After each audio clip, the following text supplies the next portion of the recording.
All right, fake radio. Let's go. We're back in Boston. It's good. Summer break time. It's hot as fuck out here. But we gotta introduce yourself. You feel me? Brian Avard, but I go by Bishop Toussaint. You feel me? Jack of all trades. You feel me? Whatever you could think of, I probably done it, and if I haven't, it's probably in the woodworks. Hell yeah.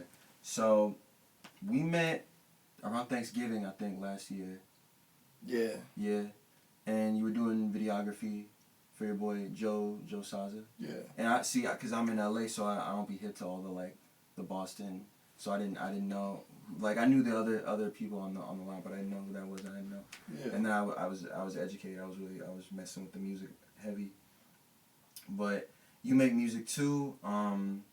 You just put out your album. Want to talk about that? Yeah. Standing on business. That's good. Yeah, that album means a lot to me, man. Like, outside of it being like my first, like, official album. Yeah. And it being my first official album on all streaming platforms, entirely funded by me with the help of producers I met on YouTube, producers I know here in Boston, engineers that I've grown up with who are MCs themselves.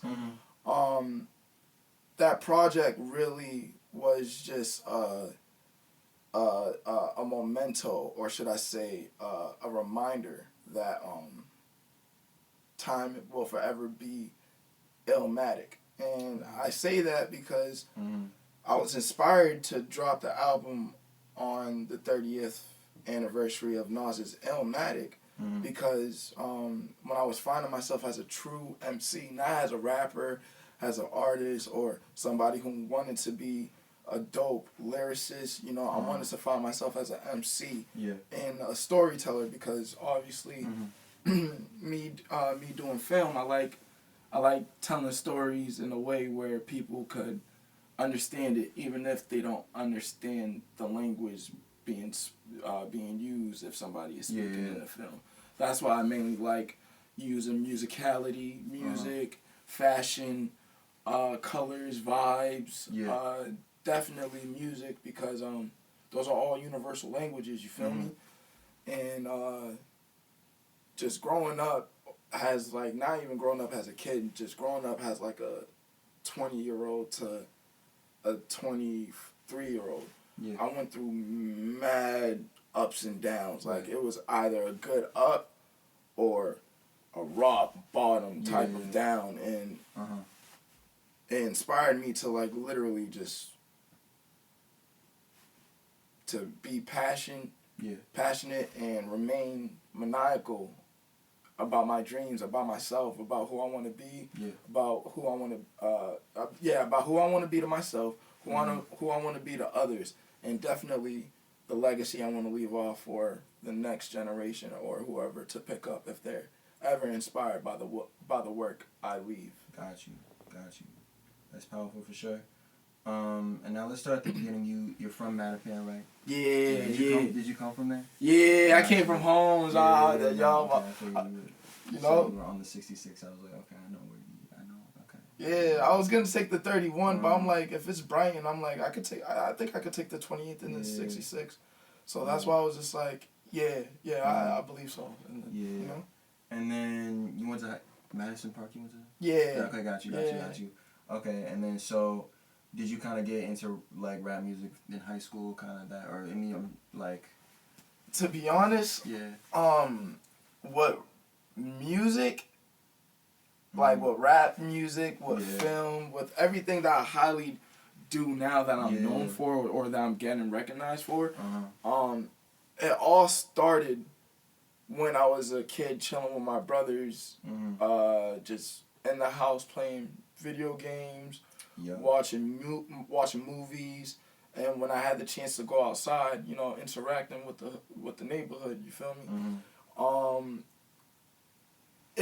It definitely didn't come all at once. I can say I started writing music in 2009, so that was when I was was 10 years old, Uh-huh. and that was because I met a very good musician, very good MC, and I'm so glad that he was my very first mentor. Like, he is numero uno of my teachers. His name is Devin Ferreira. Deadass? Devin Ferreira. You know what? So this is gonna come out in a few weeks. I got some episodes lined up. The episode before this is interview with Devin Ferreira. For real? Yep. Yeah. That's my guy, yo. I love Devin. He's gonna watch this too. He's definitely. What? That's the homie. He moved out to LA recently. Exactly. Yep. Tapped in with me immediately. Shout out. Yep. Yo, I love you, Devin, bro. When you watch this, I just want you to know there's not a day where I don't think about how we used to be up in the hot box of our music club, just clapping flies before camp even started. I still remember the last day of that session where you gave me the music book with the musical note. I don't know if it was a G clef or a tremble. I forgot, but it was that book was like my very first writing book, and it wasn't even a book of composition lines. I started writing in composition because I realized I had a lot of them at the house, and I normally used to draw on them, and I'm like, you know what? Let me just start writing in these. But my very first writing book was the book that Devin gave me when I was 10 years old, 10 and 11. Shout out Devin Ferreira. I'm happy you living your dreams, So man. you met him at the Boys and Girls Club? Yeah, well, technically, not at the Boys and Girls Club. When I was a kid, I was already into therapy. Like, therapy wasn't new to me. So my therapist got me into a camp called Camp Harborview. Okay. And okay, got you. And if you know Camp Harborview, you're one of the real. I consider you a real OG for that. If you know Camp Harborview, that's how you know. If you went to Camp Harborview, you're an outside kid. You got toasted out there. You was freaking almost caught. You almost caught heat strokes out there. But you want to know what was crazy? We was still outside. Even when it was raining, thundering, all that stuff, we was still playing football. Sometimes we would still swim. You know, we was outside. We would dance on the beach. It didn't matter. We was outside. So, I'm happy for that, because without going to Camp Harborview, I wouldn't have met Devin, who taught me so much about music. And then doing that, I ran into Devin again at Camp Harborview, because I was still going when he left, but he came to visit, and I saw him, and I didn't look the same. I remember when I saw him, he looked the same. I yelled out his name. I'm like, Devin! He looked at me. He just saw a skinny, fit kid booking it at him. He didn't know whether to be scared or whether to embrace. But you know how loving Devin is. Devin embraced. And then he looked at me. He was like, wait. He was like, oh, Brian. I was like, it was raps. And then we met again. We met again when he was working at MTC. Okay. Because that is literally around the corner for where I live in Mattapan. So when I found that out, I would like do my best to go there as frequent. But while I was going through at the time in life with my family, I saw myself knowing I was going to be a pillar. So I started taking action, trying to work early, this, that, and the third. But I'll still make time to go to MTC and learn from Devin, interact with everybody. And when I got good enough with film, good enough on the camera, one of the first things I did to give back to the community was make sure that PBS did a piece on Devin. And that actually... that went through. So I didn't see that, That's cool. So... You were filming. So were you working with PBS? Yeah. Like cause at Madison, it's a technical vocational high school, and I love Madison. Like Madison was my last ticket out of getting out the. I'll say. I'm not gonna say negative, cause it's survival, but I'm not also gonna say survival because I was aware of it and I was allowing it. So I was getting myself out of that just straight up point blank fucked up mentality. Because I was just like so stuck in my ways, and my ways was everybody has their ways, and Mm-hmm. it was just nah. I was failing school, getting kept back. I didn't care. I was already committing myself to being a full-time combat fighter, whether if it was in boxing or MMA, if I made the transition. But somehow, some way, my mom and my godmother didn't tell me that they transferred me to Madison. Got you. So when I found that out, Where were you before? I was at Snowden. Okay, yeah. Yeah, Okay, I was at Snowden in Back Bay. I see, yeah.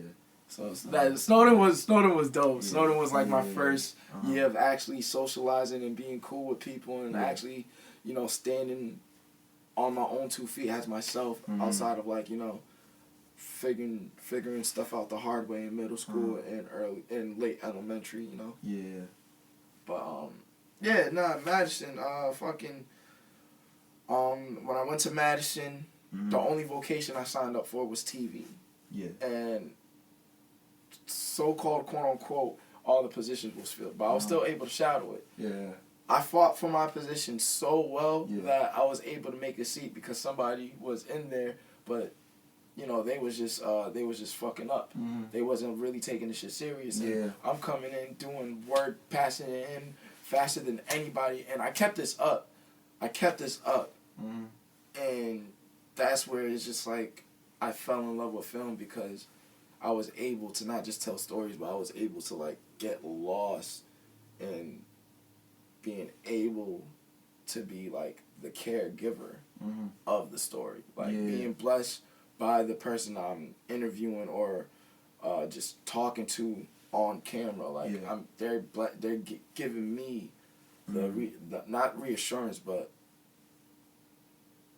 they're giving me the comfortability and they're giving me the title of like, yo, it's in your hands now. Got you. So it's like somebody putting their life in my hands. Yeah. I don't take that shit serious. I don't take that shit lightly. Right. I take that shit too seriously, if anything. Yeah. And so then you went to Emerson. Yeah. Yeah. What made you choose Emerson as an ideal school? My teachers, Ms. Garman and Mr. DePina. Because at Madison, there's a, I don't know if it's still going on, but when I was a student, there was a bridge where you was able to go to RCC for dumb cheap. Yeah. To the point where you was able to get paid by RCC. Got you. Thank you for them checks. Shout Shout out to RCC. Shout out to Madison. But so when I found that out, and finding out Emerson was like the best school in film and it just so happens to be in my hometown. In Boston. Yeah, I'm like, I don't need to travel to stress my mom or to stress myself. Exactly. I could literally do what I can and do it more than well to solidify my position in Emerson. So I didn't take the easy route. People would say, "Oh yeah, it was like the easiest way."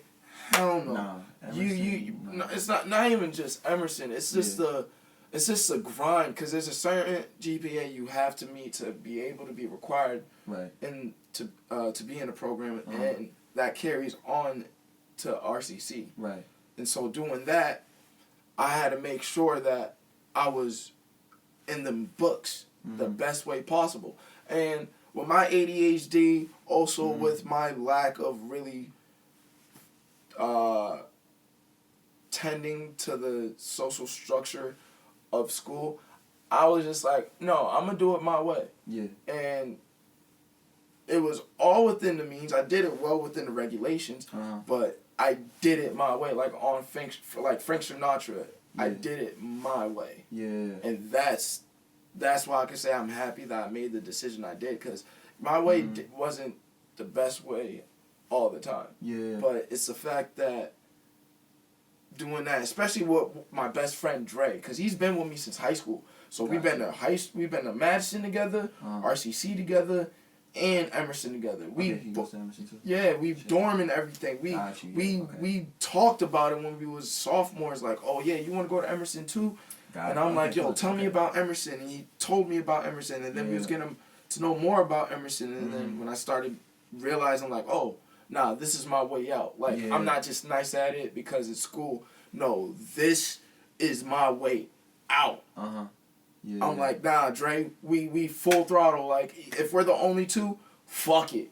Yeah. And so far, we were the only two who really saw Emerson as like, we're in there. We're in there. We're working ourselves in there. And that's why we went to RCC, because one of the film professor, Mr. Petty, who teaches the broadcast media arts at RCC, he was also one of like the head chairmen in Emerson. Gotcha. So it's just like, I've heard that name before. Yeah, I'm like, yo, I got all my mentors I can learn from until I get to the spot where I could pick out my mentors. Yeah. So it was just like, within my last chance, God was just like, yo, it's not like I lined up everybody for you, because you put yourself in the room. At the end of the day, you acted on it. It's like, you know, I had my conversations with God. He literally told me like, yo, you did what you had to do. I had the setups, but you put in that work. Yeah. And that's why I could never stop putting in that work. Yeah, for real. And so you went to Emerson. Yeah. You were VMA, right? Yeah, I still go to Emerson. Right, yeah. It's alright, because like low key as a transfer student, they kept me back for an extra year. Oh, you're a transfer student. Yeah, because from RCC to Emerson, I transferred into the spring. Gotcha. So I didn't know that. Since I did that, I was technically a sophomore. Okay, yeah. Okay. Well, I also transferred, so so you get it. Yeah, I get it too. Yeah, for sure. I transferred. I went to Fitchburg State. That's where my teacher, Mr. DePina, okay, that's how I knew. Okay, yeah, right. I think he did say that. Yeah. I went to Fitchburg State because I just didn't like high school, and I was like, let me just go to like they got like film over here. Let me just do that. And then because I didn't even know if I liked it, and then when I kind of realized that I was into the creative stuff, and I was like, and I also was just taking the train to Boston all the time, so I was like, let me just like the Amtrak. Yeah, so I was like, let me just figure out how to just get to Emerson, like just go to Emerson after that, and then that's what I did, and I don't regret it for sure. But so you go to Emerson, you get involved in a lot of different stuff. You in WECB, that's where the start of this show. This show used to be a WECB show. Word. And then not to interrupt, but what was your time slot? I was 7:30 to 8:30 on Friday nights, which is what I wanted, because I wanted to like go out and party with whoever I was with like after. That was like my thinking behind it. It was a funny show. It wasn't like it wasn't like a serious interview show. It was like a funny show back then. Yeah, if you scroll back to episode 1, 2, like I was like, let me just see how much fuck shit I can do on this show. In the like if someone's tuning in to see like robots talking, or me like arguing with a talking pillow, like let me just see how much. But then I started interviewing artists, and I was like, okay, I'm actually like into this. Like I was with the hip hop society at the time, so we kind of, you know what I'm saying, like kept going. But I know you do the WECB shows. You interview artists on that show, right? Yeah. What's your time slot? My beginning time slot, because I believe it or not, I missed the enrollment like 2 to 3 times.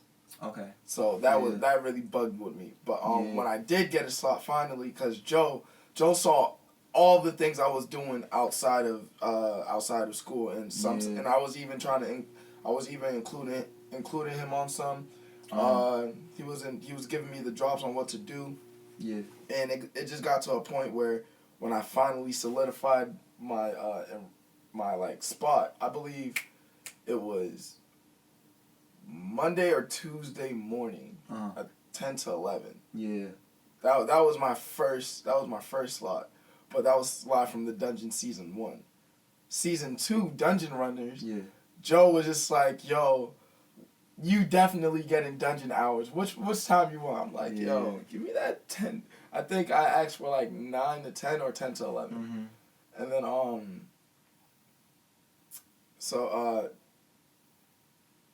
after that, like no, not after that. During that, Yeah. I interviewed Joe Saza, Yeah. Sonye, Yeah. Maceo Mays of Yeah. EV, Uh-huh. Ethereal Visions. Yeah.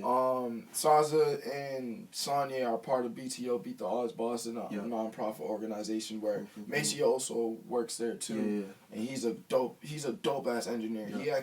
He actually engineered 2 songs on Standing on Business, and then he was a feature on my first EP. Yes, he was. On a Black Bastard. Yes, Mm-hmm. yes, yeah. I fucking love Maceo. And the funny thing is, Maceo also learned from Devin. Yeah.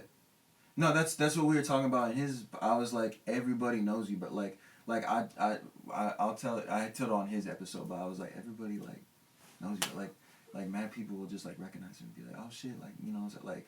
Yo, he's loved, bro. Like I swear to God, bro. Yeah. Like Devin has touched alongside many people. It's crazy because I met him at a Bridgeside Cypher when I was with Hip Hop Society. That's how I met him later in. I met him in college. But he was like he was one of the first people who was just super like down to be like, get me on your podcast, like I want to go to your Hip Hop Society stuff like that. Like he was like immediately with that. So love to Devin, he really is one of the ones for sure. But so Maceo, Saza, Sonye, how did you you met these people in high school? You met these people in the scene. Like how did you connect with these? Saza, I met Joe at Camp Harborview. Okay, got you. But it wasn't the first time I went to Camp Harborview. It was the second session. My first time going to second session. Yeah. And that was my first time being in Sandy Nut. That's where I met Saza. Yeah. And Saza was mad energetic. Like at the time, I couldn't even understand it in the beginning. But listen, I think within a week or two, we would just be like right next to each other because our boy Kez, who goes by Swevin now, he went to Camp Harborview too, and this is where we all met, and that developed a friendship where, we all ended up at Kez's spot recording music at 2016. Saza and Kez they're still tight. But back then they were like 2 peas in the pod. They were tight. Yeah. And knowing that Kez was like the hot spot of just recording for the boys and everything, and we loved chilling together. We loved just hanging out. We was just like, bro, let's just tackle mad birds with one stone. Like let's just do everything whenever we can. And I started making music with them when I started going to Madison. And that's when I started getting into film. So I ended up filming something for Kez. He had a mic, a standing mic video freestyle. Yeah. Back when he was King Kez. I don't know if that's still up, but if it is, go check that out. That was something dope. I was glad to do that for him, and then I was happy to know that later down the line that I was able to do something for Saza, because Saza really, Saza is beyond good, bro. He's like really, he is such a brother, like on word. Like I'm over here looking into space because I'm just thinking about all the times we just talked endlessly about our dreams, about how we actively listened, about how we. We was there for each other emotionally. We get on each other's nerves. We have our moments where we don't see eye to eye and we butt heads. Because I'm definitely more aggressive while he's more like peaceful and patient. But that doesn't mean he won't act on his shit if he has to. Yeah. So it's like just being there for each other, just helping each other out, and seeing what he's doing after he came back from Florida. Like. I already wanted to help Boston. Yeah. So why not help Boston by helping one of my closest friends achieve their dreams? Because them achieving their dreams is me achieving mine. That's all I like doing.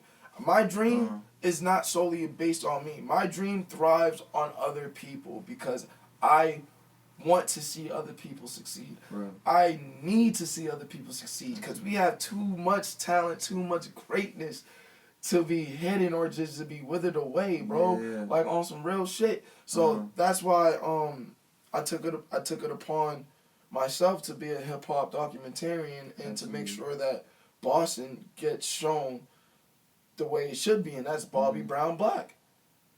Because there's that side of Boston isn't shown, and people don't. Absolutely. People sleep on us. They need to stop, man. People in LA, they're like, "Oh, you're from Boston," like, "Oh, like they give all these assumptions, and it's just not like." I went to BLA, so I really like my mom worked at Binka, so it's like I really saw like all the sides of Boston, like, and it's like it's just not. There's so much culture out here, and it's like I appreciate you for pulling up to Emerson and really like showing it, because it's like it's real. I'm bringing Joe Saza to the WCB, bringing Sanye, makes it like bringing that's exactly what, and that's what inspired, because I was doing like goofy shit on WCB, but then like once I brought Dino Yale out, I brought Clark. He went to WCB when I was there. Clark did? Yeah, Clark did. I know he did your show too. Yeah, nah. Yeah. But he did my show. Oh wait, hold on.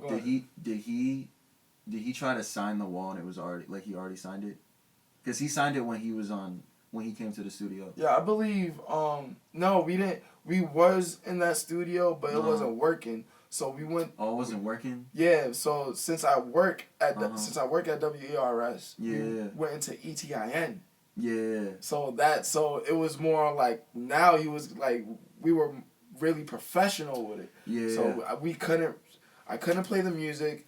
I couldn't swear. But we was able to talk. Now, we still swore because it wasn't live. Yeah. But, like, I still got to chop it because with everything happening, I'm like, like, that's a personal project on my side. Yeah. But that's something that was able to, get pushed through ETIN. But I didn't know he was on WECB. No, he came when I did it, like, in 2019, when I was still at Emerson, like, right before the pandemic. Right before Catharsis dropped, so, like, early on. And Damn. He came on, he was, like my thing was like from 7:30 to 8:30. He showed up at like 8:15, and I was like, all right, we gotta do this interview in 15 minutes, bro. It was working in the WCB room, but the audio was trash. The recorders were like weird, so it sounds a little weird. But he did it. We did a 15-minute interview, and then he chilled in the WERS. Like it was him, it was me, him. Also, like, he came with Eche, Dom Dior, Rob, the 508 God, and my boy Mehdi. And I was like, oh, it's only like 3 people at a time in the WCB room. And he's like, nah, they can't wait outside. Like, we got to bring them all in. I was like, all right.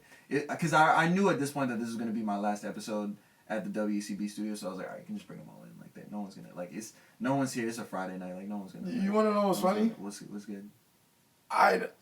Low key, I never gave a fuck about that. Yeah. I never gave a fuck about that, man. No, that's how you should be.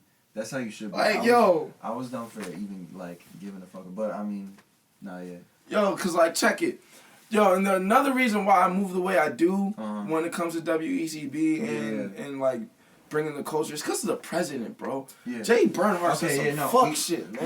We gonna get into that. I've said fuck Jay Bernhardt on the show before, and, like, people are, like, think it's, like, funny. Like, they think that, like, they don't know who that is. But, like, speak on it, because there's been a lot of drama happening if you want to speak on it. Hell yeah, I scared that motherfucker. You did, yeah. Yeah. And a bunch of my Emerson homies, like, from, like, when I was going there, were posting, like, you, and I was like, I know that dude. Like, that's like, bro, I don't, nah. Respectfully. Speak on it. Give the whole context for people who don't. Yo, respectfully, right? Has a Haitian, like, not even has a Haitian, let me not even get specific. Yeah. Has a civilian, has a regular degular, and I'm talking about somebody who's making their dreams come true, doing what they got to do respectfully, legally, and doing it right, doing it with they people, just like you feel me, whoever's watching this. So, right, this man back in the day had the audacity to work with other so-called quote-unquote journalists about how hip-hop was the leading factor of STDs in black women because of rap music videos. That's crazy. And this was the early 2000s. Do you not know how old hip hop was? For real. it was still like 25, 30. Yeah. But at the time, like, this was when real record deals was really starting to get cracking. Yeah. So everything is definitely fresh. People's mainly signing the dotted lines because now they get to get their people out Right. and do what they wanted to do, whether if it was good or not. So it's just like, my dude, you didn't even live the culture to even speak on it, to have the right to speak on it, and then he was just trying to bring up facts from other sources and shit. It made no sense. And if anything, he was only looking at the troubled percentage of those surviving in the hood. And it's just like, bro, you don't even go. I know you haven't been to the hood. I know you haven't lived at least a week in the hood, staying at somebody's crib. You don't know what it's like. Have you stayed at somebody's crib with a bag of clothes, but you're not homeless, bro? But you feel me? Have you ever had to wash your clothes at somebody else's crib because you didn't have money for the laundromat, but luckily one of your boys had it set up, or one of your fams, girls, so whoever. Like in the hood, bro, it's not about survival. It's a village, bro. Like, it takes a village to raise greatness, not just kings, not just queens. Like, bro, we can't live without one if the other is lacking. So it's just like, you're wildin', son. And the audacity for him to think he was going to get inaugurated and not deal with some political heat. So let me ask you, because I never dealt with Jay Bernhardt. I was with Lee Pelton. Like the year I graduated, it was like Lee Pelton's last year. Yeah. So when did Jay Bernhardt come into be the president of Emerson? I think he came to be the president in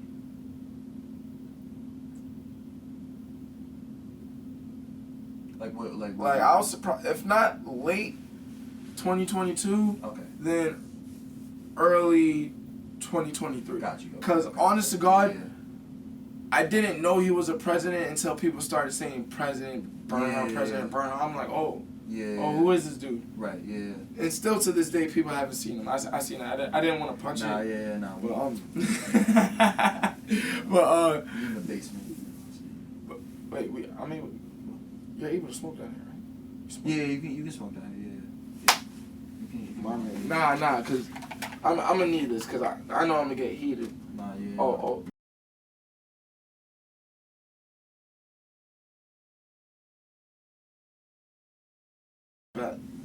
So, next, what happened was, when he was getting inaugurated, one of my close friends, Amina, who I had class with, and she's very, very, very political. I love it. Like, yo, civil rights leader at his finest. So, when he was getting inaugurated, they were protesting. You know, protesting immediately during his inauguration. Yeah. Okay, I wasn't. Yeah, no, you were not bugging. So it was just 13 kids, as far as I know, right? Yeah. Or we had 13 kids. I think not 13 kids. It was 13 colored kids that was arrested. But I don't know how much people was there. But yo, during the protest of his inauguration. Yeah, it's crazy. But yo, it's straight up. The police. A source told Amina, who was on the force, said that they just wanted that, like, there was no warnings, there was no preparations, it was just too quick. Yeah. Everything was just like, oh, they're out here, we give them one warning, oh, grab them. No, yeah. And that sparked so much disdain, and that led to the protest in the alley where people was trying to come in wrongfully, do interviews, flip the story, vandalize tents, like it got. And then wait, is this because when I first got hit to this was when there was the encampment in the alley for like the Palestine thing, and then there was like mad cops. Is that what you're referring to? And that's just the beginning. Because I was walking with my boy and this girl. We was just getting food, and I saw them. We saw them. They was just chilling. I asked questions, boo about her. They was just like, yo, we want to see you out here next time. I'm like, I'll be out there. And at first I thought I was capping, like, you know, I would typical, like, yeah, and then keep it moving. Yeah. But nah, when I saw them, I actually stood for a little bit. Yeah. Like, subconsciously, my body was just like, nah, just stay, talk for a little bit, mingle. Yeah. I did. And then next thing you know, I ended up being a protection escort just so people could get pizza back to the people in the tent. Crazy. So I didn't mind that because Amina asked me. Because we literally had class. We had class. I'm like, you ain't going to class? She was just like, bro, there's other things I support. And I looked at her and I'm like, I'm not even gonna like argue with that. I feel you. I'm only going to class because I understand the hard work that I put in and the shit that my mom would go through if she hears that some shit happened to me. I ain't trying to put her through that. So I will do as much as I can, and I'll sacrifice class time to do as much as I can right now. And that's what I did. She said, thank you. You can do what you got to do because I understand you got your own shit. I'm like, yo, word up. I'm going to see you back out here. And I helped defuse the escalation. Or situation before it escalated. And it was good. It was definitely refreshing to know, like, although I'm not out here like the people who were out there from day one. I'm playing my role the best way I can, and that's all it is. And that's what all they was just trying to tell people. Even if it's the littlest thing, play your part, bro. Know your role to play your part, bro. It's not that fucking hard, bro. Like, stop trying to do everything like it's my player 2K. No, life ain't like that, bro. Sometimes you are in the presence of another person's dreams becoming reality, and you gotta just live with that. You gotta accept that. Why? Because it will happen to you. It will surely happen to you. But you gotta be patient, and you gotta respect that this person's time has come because they worked hard and they got it, regardless if it was on some sucker shit or not. Gotta respect it somehow, my nigga. So it's just like, stop the bullshit. Feel me? Live in your truth. Live in reality. Make your dreams come true. Be maniacal. It's okay to be crazy. Just know what you're being crazy about. Be aware of what you're being crazy about. Just don't be violently crazy. Then that's just psychotic shit. So, but back to what we were saying. Like later on that night, I guess he gave like the word to send Boston police, not just one way, both ways. For real. They trapped him. It was like on some, like, it was like war, bro. It was a war tactic. It wasn't no chess. It was like battle. It was like battles, not battleship. It was definitely chess, cause it was, nah, bro. True. Like I let me just continue on with this story. So they trapped him from the front and the back. They had people recording from different angles to make it seem like they wasn't violent. But what my Emersons, not Emersonians, what my Emersons did, they recorded. No. And we all saw the videos. Like, bro, women getting cracked. For real. Like straight on, punched dead square in the face. It really... And then... Like, I wasn't surprised, obviously, you know, because I know a lot of... I'm very familiar with the bullshit of the BPD and the Emerson, all that. So, you know, it wasn't surprise, obviously. But when I saw that shit when I saw the videos of that shit, and I saw it all unfold on Instagram and everything, and it really just hurt my heart, like, from Emerson. Like, it just really just upset just everything. And, you know, the artist I managed, Addie, his sister goes to Emerson, too. So, like, it was very just upsetting. And, bro. Nah. Highly upsetting. Awful, yeah. Highly upsetting, because, like, check it, right? Check it. Yeah. They're punching women square in the face. For real. They really were doing that. Tossing them down. Yeah. Like, stepping over them, stepping on them. Yeah. Not trying to let them pick each other up. Giving some women concussions, sprains, fractures. Yeah. Like, and then you're claiming that Boston police was assaulted? For real. Crazy shit. Yo, how bitch you gotta be of a president to claim that shit, bro? Nigga, on some real shit, you worse than Nixon. Nixon did some fucked up shit, cause that led to Reaganomics. Yeah. So it's just like, bro, I stand on business, cause why? I want an Evie for it, nigga. Fuck you. You did win an Emmy for it. So Fuck you. Right, so we like. So now, all right. So now when I say fuck Jay Bernhardt, because I said it I said it, and then like the homies made like a compilation of the episode, and they spotlighted that part because they thought fuck Jay Bernhardt. No, they spotlighted that part, and they were like, all the homies hate JB, and I tried to tag him in the thing, but he turned his tagging off. Yeah, yo. So check it out before we even continue. He did that, and then they hold a town hall. And then that's when you spoke to... Yeah, okay, yeah. So yeah, and this is after I did... Because this is after I aired his shit out. Yeah. On air, because that was when the 13 kids got arrested. Yeah. But I go to town hall because my job at WERS, we had a meeting saying... And I shouldn't be smoking talk about it, but hey, it is what it is. I'm on my free time.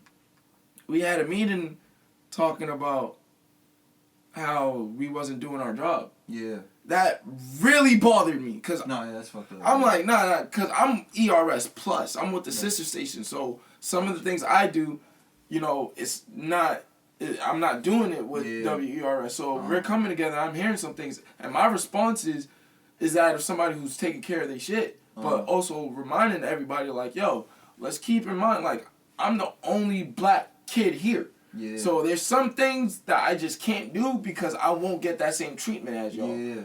And I wasn't shy to say that because that's realism, bro. Mm-hmm. That's realism. I'm not and me as a journalist too. It's more of a. It's adding more of a target at the end of the day. Like everybody knows this. This is why I had to learn when I was in high school as a documentarian, because I wanted to be a documentarian. Yeah. If you're gonna be outside in the field taking stories, not only you gotta worry about your color, but you gotta worry about the fact that you're a journalist on top of that. So now you have some sense of power as a colored person. Yeah. So people's gonna be real quick to take you out, because not just the people you're recording, but the people you're working with too, because now you could, if anything happens, you could start a revolution in some sense. Mm-hmm. And low key, when I heard that we wasn't doing our job during the meeting, it really bothered me. So when my boss said that they were having a town hall, I dead ass thought they were having it at town hall in downtown. Yeah. So I skated at town hall. Damn. But then I realized it was town hall at Emerson. Yeah, Emerson's Tough D. Yeah, Tough D. Yeah. So I was just like, all right, I skated back. Yeah. Got there, still talking. I'm waiting in the line. Cool. Boom. And honestly, I'm glad I was waiting on the line. I'm glad I just didn't go up fresh. Yeah. I'm observing. I'm reading people's energy. I'm hearing people's stories. Throughout this whole time, I'm seeing fuck Jay Bernhardt sitting there with his little fucking groupie. I forgot his name, but he was the chairman of trustees or something, or boardman of trustees. Yeah. So he was sitting there, and he was giggling. They were laughing, smirking, doodling, rolling their eyes. Yo, bro, nah. It wasn't siding with me. I was there and I was calling out. I was like, look at her. Yeah. Look at her. Stop playing. No, for real. So I wasn't swearing right then and there. Yeah. But I was getting them tight because I was calling it out. I'm like, nah, bro. On some Star Wars. Yeah. It's over, Anakin. For real. I have the high ground. Exactly. I literally did. I'm watching everything, my nigga. You ain't getting nowhere with this. So they're still doing it. I'm getting aggravated, but I'm getting closer to the mic. So I'm like, all right, cool. As long as they don't take away the mics from anybody, I'm good. Because let me just say my piece. I'm good. Mm-hmm. And everything was off rip. Everything wasn't scripted. Everything was just off top of the dome. This is just shit that I would just say if I was talking to one of my boys, if he was on some fuck shit, or if I had the chance to talk to somebody in power, if they was on some fuck shit, and I had the reassurance of immunity. Got you. Yeah. So when I got on the mic, I said what I said. I didn't call him a nigga. I didn't say none of that. I was still trying to keep it respectful. Yeah. But I didn't call him a fuck boy. Didn't call him a piece of shit. Yeah. And ironically, because I didn't even know this is exactly how it happened, because it just came to my mind just like this. They got mad over chalk, my nigga. Chalk. They hit women, gave motherfucking unnecessary injuries to civilized scholars. Some who live here, some who live out of state. Like, bro, do you not know how fucked up that is? Over chalk. So I told him, like, yo, you must be really slow, bro, because chalk could turn into spray paint real quick. That's exactly how it happened, son. That's exactly how it happened. I just had spray paint in my bag because I like to do graffiti. Bro, it literally just happened like that. And I don't carry spray paint every day. I just have a moment where it was just like, I just carry spray paint because I don't know what I'm gonna get into today. But I was moving so fast I forgot to pack nozzles. So I only got one nozzle. So it's just like that's how it be sometimes. But when you did that fuck shit, man. No. It was like, bro, and I did that, and then the chairman of trustees told me to back the fuck up. He just made it worse, cause he said back up, right? Yeah, he said back the fuck up, and I love that. Back the fuck up? Yeah, he swore at me. Bro, that's crazy. He swore at me, bro. I loved it. We got when the Berkeley Beacon got it, the Berkeley Beacon got a video, everything. I didn't know he said back the fuck up though. He said back the fuck up. That's crazy. That's crazy. Bro. I loved it. I loved it. Yeah. The hostility, because it's just like, bro, you talking to the right one on a wrong day for you. Oh, God. So, hey, fuck Jay Bernhardt. Fuck Jay Bernhardt. But, so, you got the WECB show, and then you got the WERS show. So it's WERS Plus. ERS Plus. Got you. And so you do that show with the co-host, right? So you do with the this plus that I did. Kathia. Yeah. But she graduated. She still works at the station, but she works at the station now as a 9 to 5 type shit. So so how did you meet Kathia? How that relationship, co-hosting relationship started? It happened because while I was signing up to be a urban coordinator. She already was a journalist for WERS. So she just wanted to focus more on the music stuff. Gotcha. And me, I was already in the music world of Boston. I already knew cats. I already had a sense of what some things were going on and what we could shine light on to give us a presence. And me doing that with everything they already had lined up, us working together, like she did videos, she edited, we did everything off and on. But her main focus was journaling. Like she could write articles beautifully. And honestly, the way she wrote articles with how I made documentative music videos, or I like to call DMVs. That's personally my style. I like to call DMVs. It just blossomed, and that's how we was able to do work. Show. Yeah, for that was this plus that. This plus that, yeah. And then on top of that, I had Live from the Dungeon with WECB. WECB. So you got 2 shows going on in the same office space. So I was there. I'm still there 24/7. You're still there 24/7. Oh, because you record there in the summer too. Yeah, I'm still this season we're on season 3. It's Summer Nights, and I recently did BAMS Fest. That's mainly on WERS. Although the Live from the Dungeon isn't there, I interviewed people that I'll be able to post on my own time and everything. You interviewed Rhapsody, right? Yeah, that was for specifically ERS Plus, but amazing. It was amazing just to let her know how much she really just loved it. So you met Rhapsody through BAMS Fest because you were in connection with those guys, I'm assuming, and that's okay. Got you. We wanted Rhapsody back when we were doing, because we were doing panel discussions back in the day. We wanted Rhapsody, they never came through. Because COVID and shit. Yeah, COVID. Yeah, not COVID. I've talked about it on this podcast before. Me and because I know you're with Hip Hop Society too. I used to be with that's when the show started. Pretty much every single member of Hip Hop Society back in the day. Oh, I'm good, thank you. Pretty much every single member has been on this show. That's why I had to get you on, because I was like, you part of the new, like, we gotta get you on, you know what I'm saying? Because they gonna watch this. And that's crazy. The fact that they're gonna see me smoke and say all this comfortable, they're gonna be like, they're gonna love it. Like you don't know these people. I'll put you on after the interview.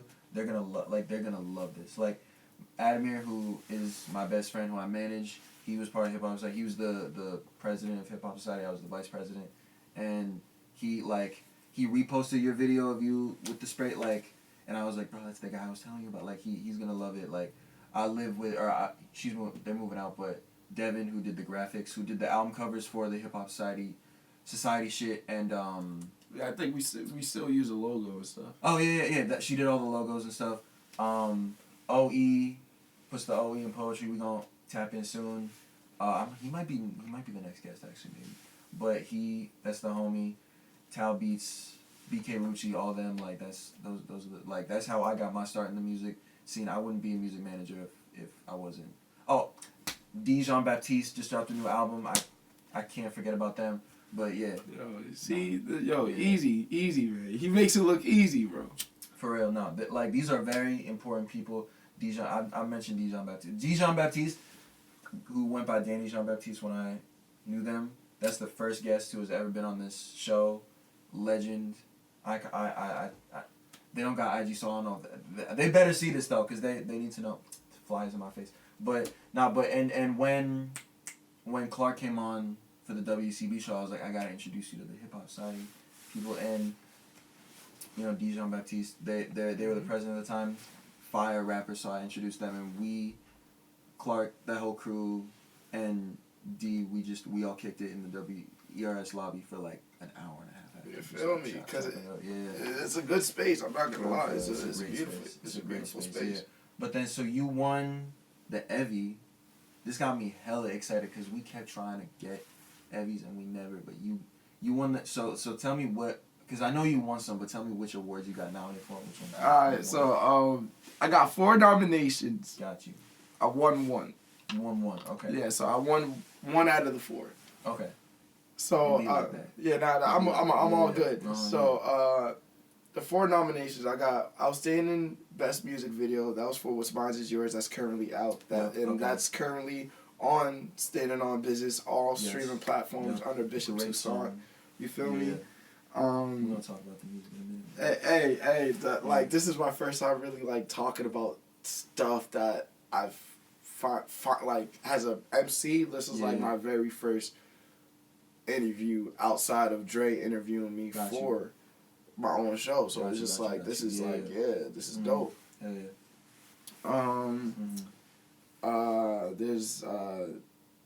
There was that. And then you won the music video one. Nah, I lost that. That was the first one because I was in April Gala. So, So did you get nominated for any of the like multi-track recording shit? You want to know what's funny? It was good. Did you submit it? No. You didn't submit it? Okay. I didn't submit none of those to the multi-track. So what these upcoming projects that I have, I will. And then you will, cause bro, I feel like you'll win, cause we used to submit the fuck out of all of our shit to that, and we lost most of it, but I think you'll bro, cause you want to know what they messed up at? The date that we could use stuff since this Evie has passed is now gonna be 2024 to 2025. Yeah. Yo, I'm submitting fucking all the projects, because I'm gonna have 3 projects before 2024 is over. I'm gonna have 3 projects out. Fire. Yeah. Because you got, because Bars and Delivery was last year, right? But then you got Standing on Business, and you're gonna have 2 more projects. Yeah, I have one. I have an upcoming one I'm dropping on my birthday. There you go. August 2nd. Okay. So that's less than a month away. It's called 25 to Life because I'm turning 25. Turning 25. Okay. Oh, so you're like, we're around the same age then, because I just turned 25. Like, yeah. Happy belated. Thank you. Yeah. So there's that, and then I think my last project I'm gonna do and focus on, like, singles, but mainly just go back to filming interviews is a BTO collaborated project, which is called BTO, but instead of saying Beat the Odds, it's just using Beat the Odds abbreviations, their font, but I'm calling it Best to Offer. Okay. And Joe Saza and Sanye are... Joe Saza, Sanye, Maceo, Gotcha. Everybody who is that dude Taz also? yes, Okay, gotcha. Taz, Okay, yes, Taz. Yeah, okay. See, I knew Taz. my man Taz. It's mad funny because I didn't know Joe Saza when I went. I knew B Cave, I knew Clark D, I knew Chase Murphy, but I didn't know Joe Saza. And then I saw him with Taz, and I didn't recognize him at first, but I went to CLCS for elementary school, and Taz was in my sister's class. He was in my little sister's class. So I knew, like, I was like, oh, yo, you, because he was on stage with Joe Saza, and I was like, telling them, I was like, oh, y'all were great. And then, like, this dude was like, oh, you know, that's Beatrice's brother, right? And he was like, oh, and we, like, both had this moment. Like, shit, because, like, that was crazy. That was, like, a real, like, I was like, that's crazy that, like, I knew this kid when I was, like. So, with that being said, yeah. Taz got some heat coming for y'all, Word, bro. Right, don't sleep on that man, bro. Yeah. When that man is in the booth with Joe Saza, you could say you're going to feel like you're on 198. When I'm with him, it's straight Looney Tune business, bro. Right. Like that. If he's Taz, call me Bugs Bunny. Right. Straight like that. Like we're like, yo, when we work together, when we on the same team, it's raps. So it's just like me, Taz got songs on the BTO album. Yeah. Me, Taz, and Saza got songs on the BTO album. Like, yo, it's gonna be crazy. When it's dropping. Hopefully, if you want me to give like a date that I'm trying to work towards, that I said to myself already, that I tossed in the air. Yeah. I want this project to be done October 7th, because most of the songs are already completed or in the works. And if it's an EP, I don't mind that. It doesn't have to be a project, but it just has to be something that represents BTO. Because I know within that project, I'm gonna still have a couple of songs that's just me on there. I have 2 songs that I'm gonna just share the title. One's called Punch Drunk or Bartending. I'll let y'all decide in the comments if y'all want to. You feel me? But Punch Drunk or Bartending, and then the other one's most definitely Can't Get Enough. That's a New Jack Swing inspired type of song, so it'll definitely get people dancing. Yeah. So that's the last project that I have in mind, and then after that, it's So all right, back to the Evvies. So you didn't submit so you won for best music video, or you didn't. You got nominated for that. Then what are the other ones you got nominated for? I got nominated for Outstanding Radio Personality. Is that the one you won? No, I won Outstanding Radio Show Program. Gotcha. And then radio personality, radio show program. And then also the last nomination was Outstanding Short Documentary, because I made a documentary on LOG. Okay. Got you. Hip hop legend. You feel me? I'm from Roxbury, the berry, but not the fruit, y'all. Okay. There's a lot of really cool, like, hip-hop OG. I know someone who did a documentary on Black Swan, who went to Emerson. Yup. Also, Black Swan also was very, showed a lot of love to Hip Hop Society back in the day, showed a lot of love to the podcast. So, shout out him, but he had a documentary made about him around that time, too, at Emerson. So, a lot of love to Emerson. And I know with, back to the BTO, y'all all did a show at the Jungle, right? Yeah. I was happy. Yo. Yeah. That's gonna when I make the music video to Ill With It. That's gonna be like a little recap. Yeah. Cause honestly, just being able to like, cause it was hard. Like, yo, throughout that semester, a lot was going on, work wise, school wise, personal wise, and as an MC, like a lot of things was happening, bro. Yeah. And it was getting to the point where, like, I had no time to think. Yeah. I just had to do, and if I had time to think, I only had like so little time that I had to like think on the fly majority of the time. So when I was able to get back into the system with coordinating shows. Yeah. The Jungle was the first place because that was the first place that I actually tested myself as an artist. Like that was the first place I was vulnerable as an artist. So before I found myself as an MC, before I found myself like to be like, I want to be an MC really, like not just an artist but an MC. Yeah. So after like, taking a quick hiatus from music, getting back to the Jungle, doing an open mic, and then slightly hosting it, cause my, shout out to my boy Greatness as Fuck. You feel me? It was just so dope, and then my boy Astro was able to help me book dates, and luckily those shows were free.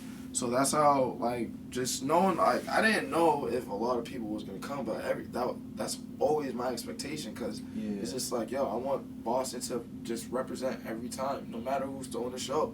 If they represent for you, represent for them. Like, just know your role to play your part. That's why it's like certain things like Master of the Chamber, the Sound Lab, Show and Tell Boston, BDR's Boston, Still the Boys and Girls Club, and even Zoom Mix, although that's in East Boston, still it's Boston, gang. It's like, like everything is just like, we gotta represent. And I don't see how we can't have a BAMS Fest or a little BAMS Fest every time somebody throws an event. I just don't see how that can't happen. But, I digress. So, when I was just able to throw my shows, the first thing I was able to think about was just like, I gotta involve everybody who helped me out, not just as an artist, but as Brian, bro. Fuck Bishop right now. Not respectfully, of course. Like, Bishop is dope. Bishop Toussaint is awesome. Like, he'll forever live, because people who know me back then, they know I used to switch aliases quicker than most cats. You feel me? So it's just like, just Brian was just like them just being able to help me. I was just like, I want to be able to help you, but I want you to do that while embracing your craft. So let's definitely tap into that artistry. But I want to help you. Like, if I can't put bread in your pocket, I definitely want to help you get some type of exposure. Because if I'm a documentarian, exposure is definitely something I focus on. And I'm not trying to sound like a clout chaser, this, that, and the third. No, it's just I know what type of field I work in. And sadly, I don't enjoy it for some reasons, like, the technical reasons. But I fell in love with this because of simply seeing the people I love, or even strangers, love their craft and display it with such authenticity that it's intoxicating. Like, people just keep coming back for more. And even me as a videographer, that's why I was just like, I gotta book a little bit more shows before this semester's over, because I'm addicted to this now. But then I realized, like, I did a lot. Let me slow down. So, because I don't want to burn myself out. But it's just like, I definitely enjoyed making the shows, hosted at the Jungle, getting MC iFlow, Arrowed, Taz twice, bro. Oh my God. So MC iFlow is also part of the. Nah, MC iFlow is just I ran into MC iFlow through social media, because I know his music, but I love his music since he first dropped his album with Wise, bro. So it's just like, one time, one take. Please step aside and let me do my thing. I'll keep forever saying that as a greeting, because that's the Fuji remix. Ooh la la la.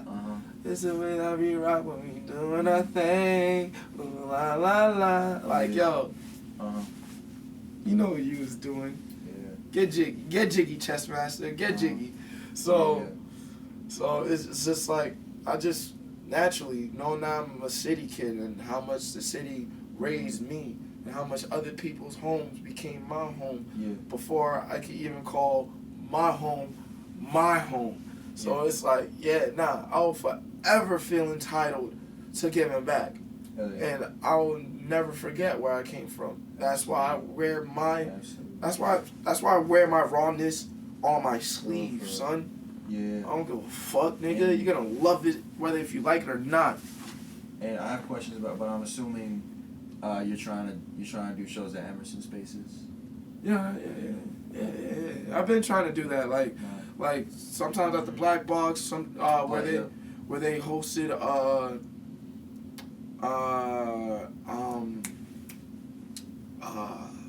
not Majestic Theater, but if I could do something at Paramount Theater, that'd be crazy. That'd be dope. We were trying to do ciphers in the alleyway.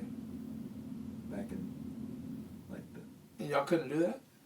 No, well, we didn't like it was gonna be part of something, and that thing didn't ever like transpire just because of the pandemic. But we wanted to do that, but we would do most of our I don't think it's still there anymore, but we would do a lot of our stuff. In do they still got that thing? Is the gym still like mad far away? It's close to downtown. Yeah, like okay, you know that like event space in that area, like nope. On the second floor. Oh, see that's nope. See, okay, we used to do all of our shows in that area. So there's a second floor that's an event space in the gym. Yeah. What the fuck? Yo, see, this is the shit that I don't know about. You bro. don't even know. That's crazy. What the fuck? We used to do all of our events in that space, except they wouldn't even like when we tried to do the hip hop festival, because that was the thing we were gonna do. We were gonna do the hip hop festival. We wanted like a ton of people for that. West Montgomery was like kind of sparked the idea of us doing that. Does he still work there, Emerson? I believe so. Okay, yeah, he was. His name sounds very familiar. But West Jackson, West Montgomery. Yeah, I'm not gonna lie. It's just like I've been doing a lot that.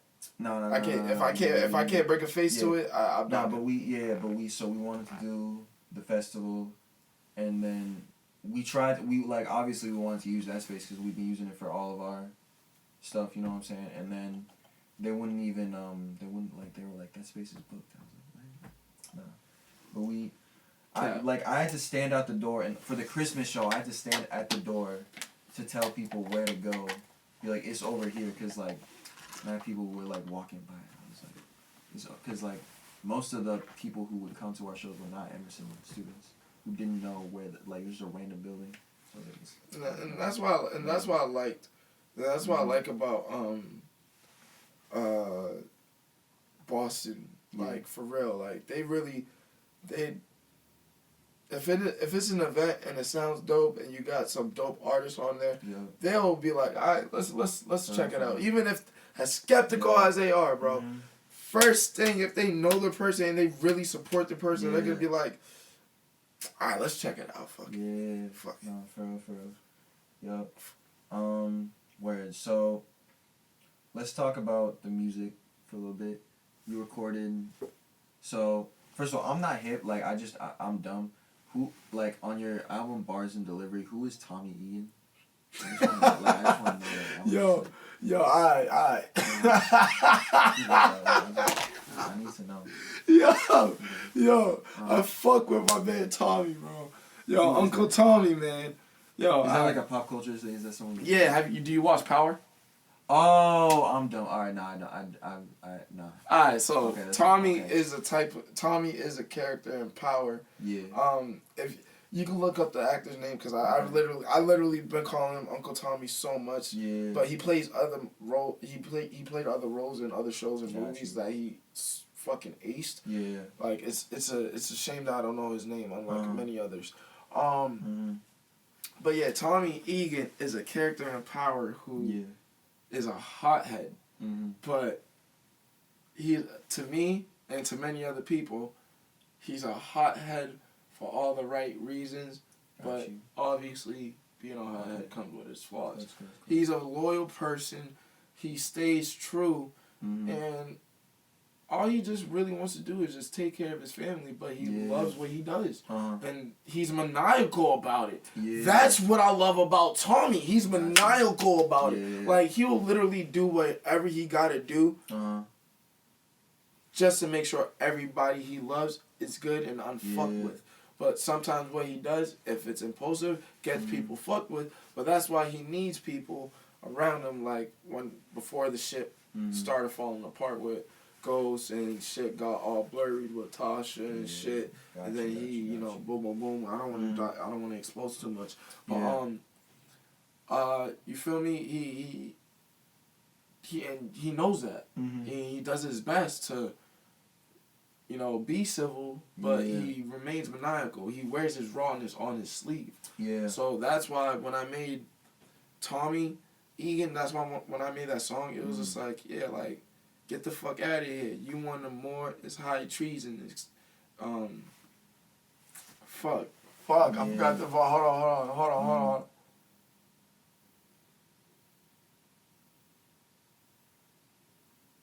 Damn. Nah, you should, Damn, I forgot it. I forgot. Nah, I forgot it. Nah, it's all good. It's all good. So you did Bars and Delivery. That was like late last year, because I know you got that after. No, I remember that. Got it. Got you. I got you. Yeah. Get the fuck out of here. You want a more? It's high tree than a heathen extorting seed. A heathen extorting cities of power. I'm Tommy Egan. If this was the last supper, I'm God. You're barely eating. Sticks and souls break bones, but I'm prone to leave legions, bitch.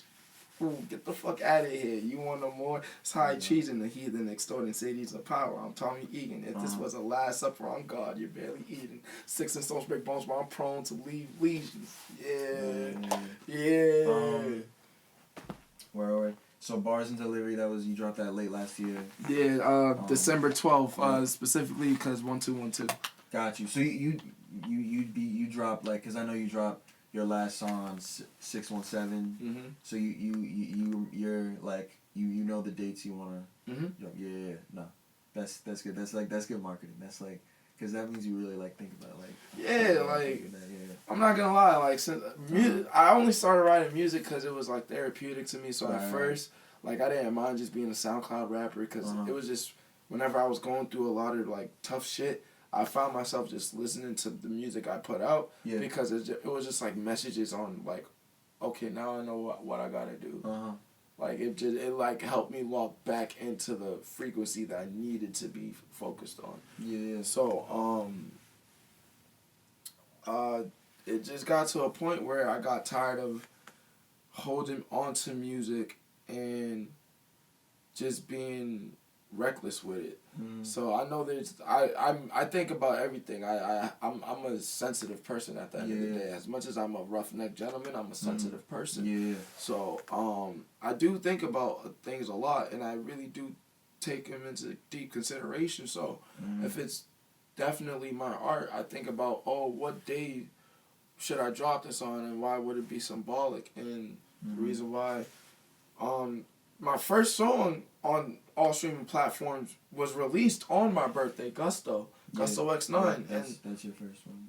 And then I released Street Grad at some point. I forgot the date of that, but I know that day was symbolic, whether if it was a friend's birthday or a significant time in September. And Bars and Delivery, I literally wanted to drop it on 1-2 because every MC had always said my check exactly. So yeah. So that song with you and Joe Salza goes hard, by the way. Yeah, boy. Yeah, boy. Shout out Flavor Flav. He inspired me to let me just dive into this. Yeah, no. If y'all don't know Flavor Flav, but I know y'all do, Public Enemy, because if like Def Jam Fight for NY, bro. That's how I first got introduced with Flavor Flav outside of his reality TV show. Like it was Def Jam Fight for NY and then when I really became an MC, it was the music. And that's what I love about film and music, because it's like, with me it was reversed because I had to teach myself while others was teaching me along the way. I wasn't like, I can't say when I started rocking with hip-hop because hip-hop's always been around me, but I could always say that I've been teaching myself hip-hop seriously since 2019. Yeah. And I've been writing since 2009, so it was 10 years where I really came to that realization, like, let me dig through the crates. Yeah. So, but yeah, boy was inspired because I had bars, and I just like writing, like, sometimes I like writing songs, I like writing bops, but there's other times where I just like going in. Like I just like saying some radical shit because I mean it and I'll act on it, but I won't unless I have to. So I have to get that energy out. Mm-hmm. So when I first had Yeah Boy, it was to some type of beat. I forgot what type of beat it was to. Yeah. But my ex showed me that beat, and ironically, I heard that beat already. Yeah. But when she showed me that beat, Mm-hmm. it was like it hit me mad fresh. I'm like, oh shit, I didn't know when I started rapping to her and she fucked with it. And then while I was rapping, it got to a point where I'm like, I don't want to continue saying anything, but I don't want to hook. Yeah. So when I was showing it to Saza, Saza was just like, yo, this shit is filthy, bro. This shit is disgusting. Yeah. Immediately, I'm like, you want to be on it? Yeah. He was like, yeah. I'm like, get in the fucking pool. Let's do this, nigga. Yeah. Let's do this. So it was like me testing out the Yeah Boy. It was because like I knew I said like I know my ad libs are hey yo or or like what the fuck is up, or it's just like you feel me like type shit, or just like laughing type shit. So I'm like, yeah, I need something that's there like that is provocative type shit. Yeah. Need something that's provocative type shit. So it was like, but how could I do that with funk? Like, how could I do that with mad flair, with mad like gusto? Yeah. And it just reminded me of when I was listening to Coach Contra's Scenario freestyle and Never freestyle. And it was I forgot his name. He's the one with the crown, the king crown hairstyle. Right, I know who you're talking about. Yeah, I forgot. And it's fucking bad. And it's not even the weed, bro. It's just yeah. So it's just like like when he was like huh, like shit like that. And then Melly Mel like used to do some shit that was like mad church style, like huh, like or like some shit like that. You know James Brown with his hey like it was just like yo, I need something. And I don't mind borrowing something, but I need something that I could like. That's like that. Even for me, it gets my blood boiling, but without the negativity, it's just like I'm ready. Yeah. And I just thought about when I was front row watching Roxanne Shante and Flavor Flav interact, and when Roxanne Shante was introducing Flavor Flav, I didn't know Flavor Flav was pulling up. Yeah. So all she said, I brought my good friend out here, and then you hear her. Yeah, boy! Yo, I was like, oh! No, nigga, no! Yeah. No, shit! Yo, I started spazzing front row, dead center. Yeah. Spazzing crazy. I'm like, nah, she just not hit me with this. She did not bring one of my favorite characters from Def Jam Fight for NYL. Yo! And then as soon as I said that, she was just like, he was like, it's your boy. Yeah, boy. I'm like, shit, nigga. It's Flavor Flav, bro. I was like, it's Flavor Flav. Yo, bro, I got excited just thinking about, just thinking about it just gets me fucking amped, son. No, it's crazy, no. Oh my God, bro. Yeah. Yo, shit, my blood's boiling now. Damn. Tight shit, this is crazy. One of my favorite songs from you, for sure. So you say you heard the beat, your ex showed you the beat, so do you get a lot of your beats from YouTube? Yeah. Gotcha. Yeah, I'm not gonna lie. Yeah. To be honest, a part of me loves support, and I'm weaning off of it because I'm interacting more with my community, and since I'm becoming more just not more friendly, not more noticeable, but just more of a genuine supporter. Yeah. I'm understanding what my peers do around me, and it's just like, instead of just, putting money into other people's pockets who worked hard for it, I could put money into the pockets to the people who are really close to me. Like, I don't give a fuck what they do with the money, but it's just a fact that I'm not just asking for their craft because I know that they're working on it. But since I know that they're working on it and I'm working on mine, why not invest in myself by investing in them? Yeah. So it was just like, that's where Maceo came in for Standing on Business. Also, he produced some of that. Yeah, he produced Wicked. Okay, yeah, that song goes hard. That's yeah. I'm doing a music video to that soon. Doing music, and do you do your own visuals? Yeah. Gotcha. I'm not gonna lie. All the visuals that you've seen, currently out from all my videos from Ego Death. That's the Sandra Rose remix. Mm-hmm. That was before Drake was on his fuck shit. Yeah, nah. All good. Hey, get that shit out. Yeah. Get that shit out. Yeah. But fucking there was a Sandra Rose remix, Ego Death. I made the music video to that. Yeah. I made the music video to Gusto X9, Street Grads, What's Mine's Is Yours. And I'm currently working on one right now, and I can show you it after we done with this. I can show you a little quick, what I got so far. It's to Gotta Go. Okay. And it's because after we won the championships, I went to Boston. I went to the Celtics parade. Yeah. I saw you videoing all that. Yeah. All that stuff.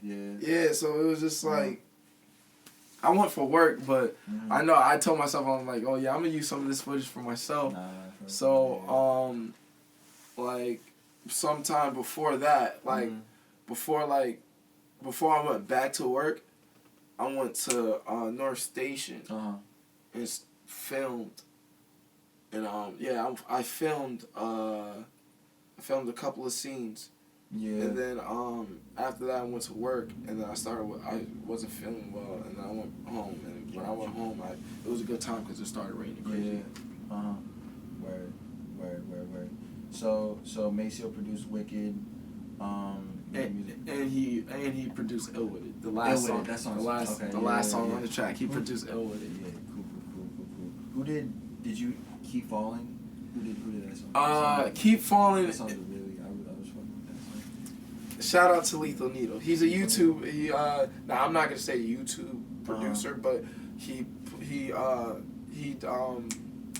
displays his craft on YouTube. I know he's done work with crazy people, just like cats like Saipuda and Fikazin. But Lethal Needle was like, when he first came out, he was like one of the main people I was like writing songs like to and everything. Like it was so hard not to write songs, because I would hear things, I'd be like, oh, I gotta write to this. It's crazy. Yeah. So believe it or not, most of the songs that you hear on Standing on Business was supposed to be Bars and Delivery. Got you. It was just like, I was working on Bars and Delivery for so long, and so much things happened that it lost its significance, but it didn't lost the meaning. Yeah. So I'm like, I need to find myself before I can even put something out. And then when I started kicking it with Salsa again, this, and the third, I realized, I'm like, oh, Bars and Delivery do mean something to me, because now that I'm rebranding myself instead of T.E. Fried, but as Bishop Toussaint, because this is like, now I found me. Like, it's not no like assumption. Like, it's like, you know how they say you gotta wait until you're like 25 to get your first tattoo because you think about it. Right. That's how it is with me with this nickname, Bishop Toussaint. Like, that's it. So Bishop Toussaint. Yeah. So how'd you come up with? So because your name is Brian, but Bishop Toussaint, how'd that nickname? Or how that stage name? 7th grade.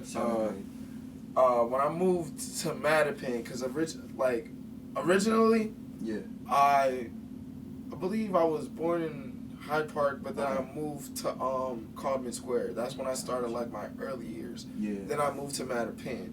That's when life started really having an effect on me. Then I moved back to Dorchester twice.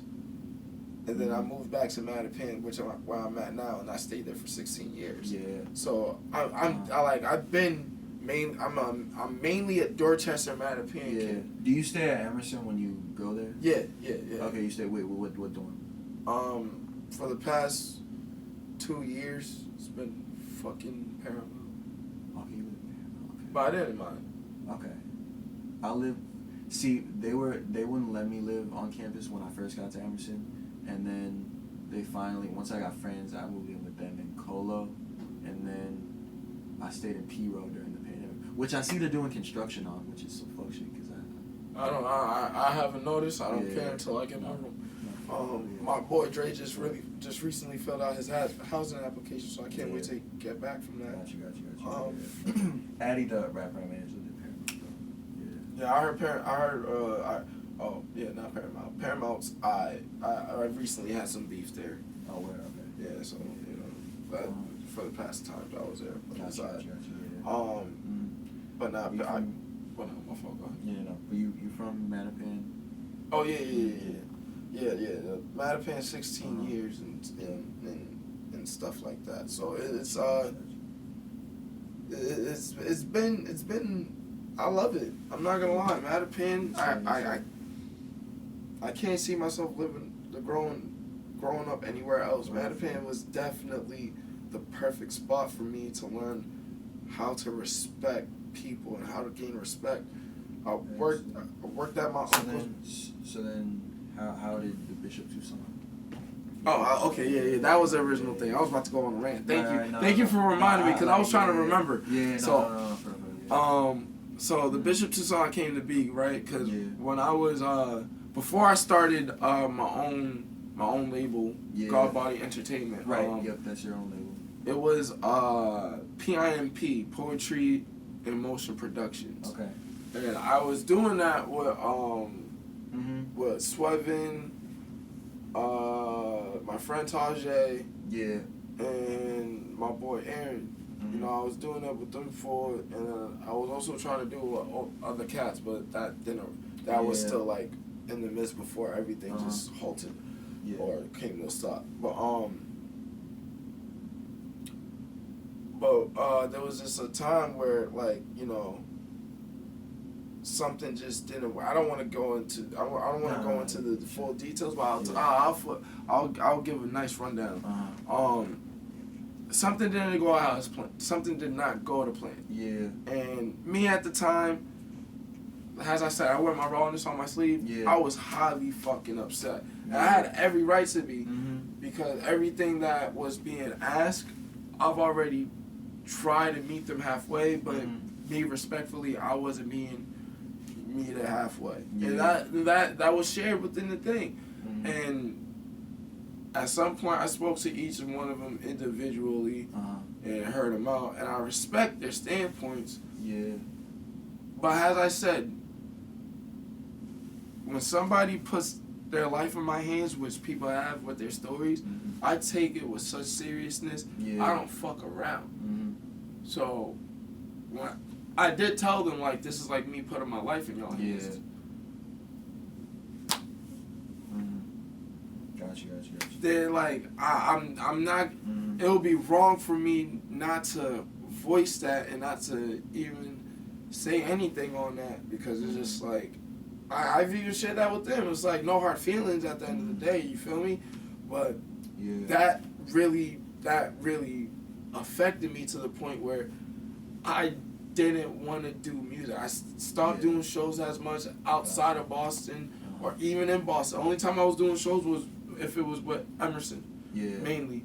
And sometimes I got a show because people like just wanted to book me. I'm like, you know what, fuck it, it's been a while, all right, cool. Or I would do the sound lab because that's what I wanted to do, and I was comfortable with that. It was like they told me what I needed to focus on. So since I wasn't really performing, I would just take that advice and I'll go back to the lab. So throughout that time, I was just like, if I didn't know if I wanted to continue doing music and pick up where I left off, or like literally like just focus on school until I graduate and probably just go back to doing it as a hobby and like be like, I tried doing it seriously. But, you know, it's not for me. But I'm over here just, you know, chilling, cooling, boom, boom, boom, and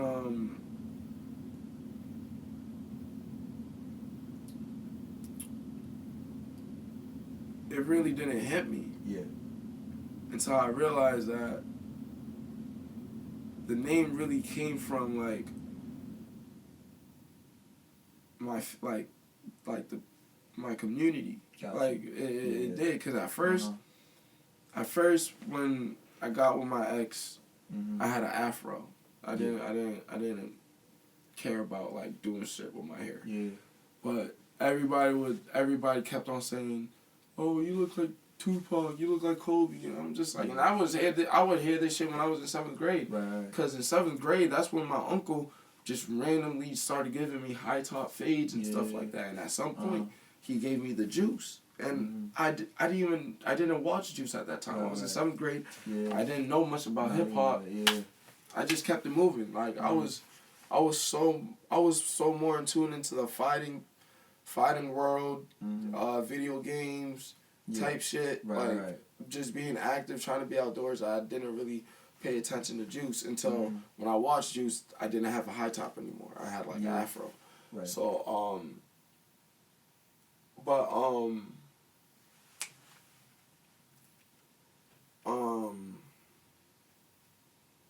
so when I got with my ex and she kept on mentioning it, and I went to my uncle and everything, he asked me like, "So what we doing with your haircut this time?" I recently watched Jews before going to the barbershop at that time, so I'm like, "Yo, you know what? I'm convinced." Because my ex helped me like come to this standpoint. I'm like, "Yo, let's see how the juice will look on me again." Yeah. He did the juice and he was like, "Yo, B, I'm not gonna lie. This is it right here." Yeah. And it was. And I love Chess. Like the Bishop piece to me is a silent assassin. Yeah. And Bishop in Juice was the opposite of that. He moved too loud. Yeah. But he was also a silent assassin. He caught people slipping. So it's like at the end of the day, it made sense. And the Toussaint just came because of my ancestors. I'm Haitian. Like I'm really going this hard in school, in music, in life for my family, for my mom, for my brothers, and for the family I don't have now, to the family I made growing up. Yeah. Like, you feel me? I'm just, the Toussaint is helping me keep myself in check. Like, you got people riding on you. So, if you're going to move like anybody, move like a general who's passionate and who's ready to stand on the front lines with the soldiers, not just tell them where to stand. So I'm like, all right, cool. That's why I'm moving. And that's why I continue to wear my rawness on my sleeve, and I will never stop saying that. Because I came up with that saying today, like in here in mid conversation. It's like it's the cleanest I've ever said anything. Right. Wearing my rawness on my sleeve, like people be like, "Oh, I wear my heart on my sleeve." Yeah. Nah. I'm picky with that shit. Yeah. I'm picky with that shit, but this rawness, this passion, this grind, this hustle, this hunger, it's there, bro. Yeah. It's there, sis. It's there, mom. It's there, son. It's there, God. It's point blank. Absolutely. All right, so we have a game on Fake Radio. You know what I'm saying? Where we choose one artist who you know in real life, who you want to work with, who you haven't worked with yet, and then choose one artist who you don't know, kind of dream collab with. Okay. Yeah. Artists that I want to work with here that I haven't worked with. You know, there's a lot. But how I'm feeling. Yeah. How I'm feeling. How I'm feeling.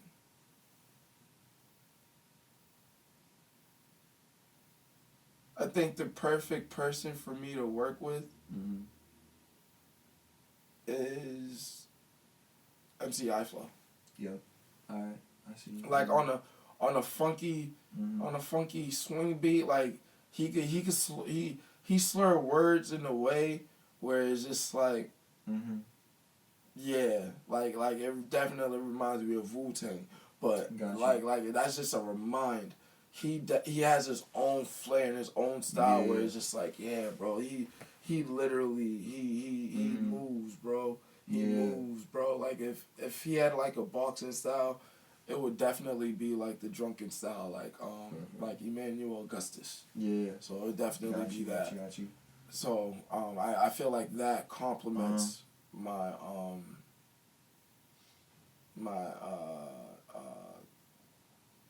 the Sugar Ray. Sugar Ray. Fair. And then Dream feature, who you got? Dream feature. As fucking hard because actually no, it's not, because all the best rappers are still over 40. Hold on, my dream feature is Nas, man. Nas, yeah. Yeah. Like what? Like. I can see you working, doing some crazy shit with Joey Badass too. Oh, most definitely. But people's been saying like what Joey's recent stuff, it hasn't been hitting, and I'm not gonna lie. That's kind of true, yeah. I'm not. He's doing R&B stuff now. It's a little, yeah. He's in love, and I can't blame him. I understand. Yeah. But I definitely wish it was Joey Badass. Honestly, my real feature that I wanted to have was Mac. Mac Miller. Got you. And that's one thing on my album 25 to Life. I have a tribute song to Mac. Song. Got yeah, you. it's called What It Is. And I can't wait for y'all to hear that because I can't sing, but I try to. And I let myself vulnerable. So it's all good. It's all good. And honestly, I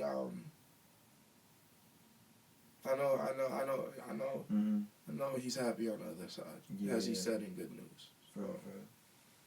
So that was good. And I gotta ask, do you have a favorite song of yours out now? Like mine? Yeah. Like personally, like a favorite song that I made. Yeah, like one of your songs. Yeah. Damn, that's a good one. Do I? Hold on, I got it.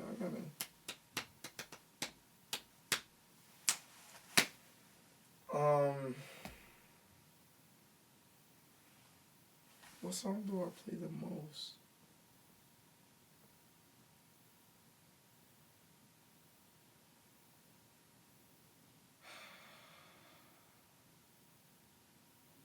I said this before, cause like there's a lot of, I love all of my songs, but this song I recently like it wasn't like a song that I had vaulted. It was like one of the songs that was recently fresh for Standing on Business. Yeah. I'm not gonna lie, it was Soul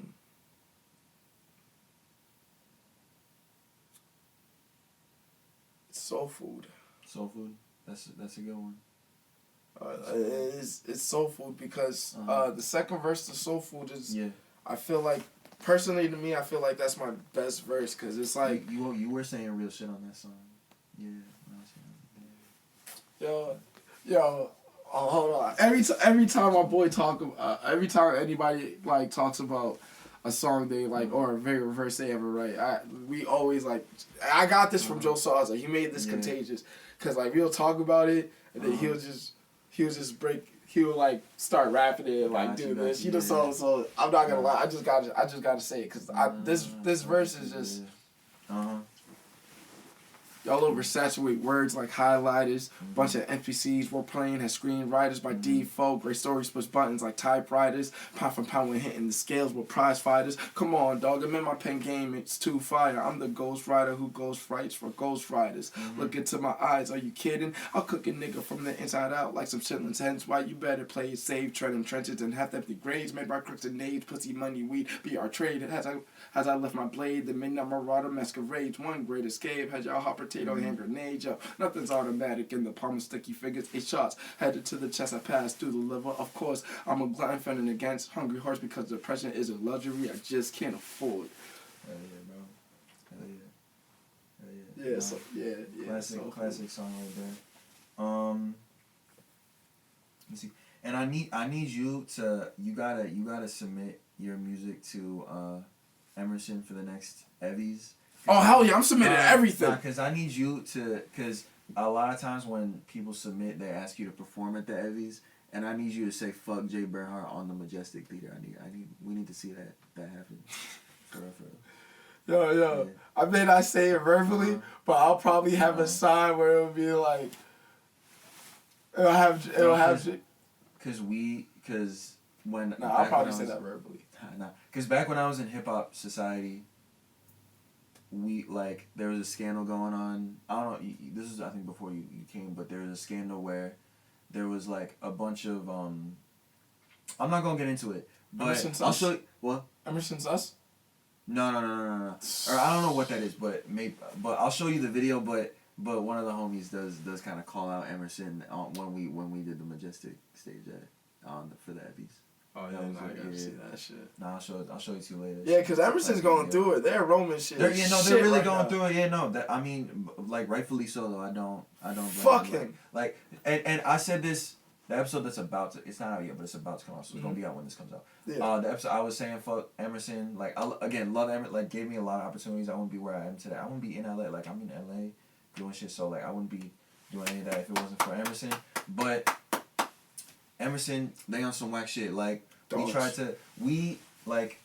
to, like, get SGA recognized for the Hip Hop Society for so many, like, we went to so many meetings, and, like, the reason, like, from my perspective, like, the reason they didn't want us is because they knew that we were gonna, like, be doing Boston events at Emerson stuff, and they wanted stuff for the students and not for, like, the people who we actually wanted to, you know what I'm saying? So it's like... And I'm not gonna lie, I hear you on that, because one thing's, like, working with WECB, I've worked at some of their events.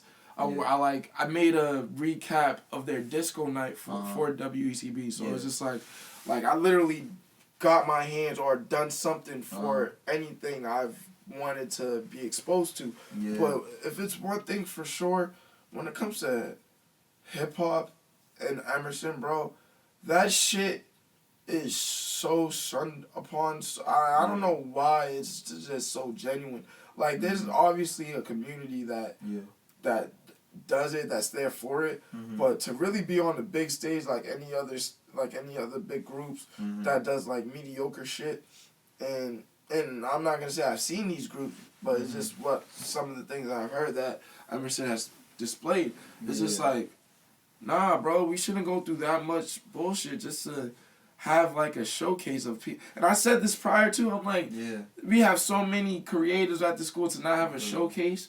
Like, nigga, like, excuse me, like, if Berkeley is down the street and they can have a showcase, and Suffolk is behind us and they can have a showcase, freaking, don't even get me started on Harvard, Tufts, they have breakdancing crews, son. That's a whole different ball game of hip hop. So it's just like, bro, my, what are we doing? Like, what are we doing?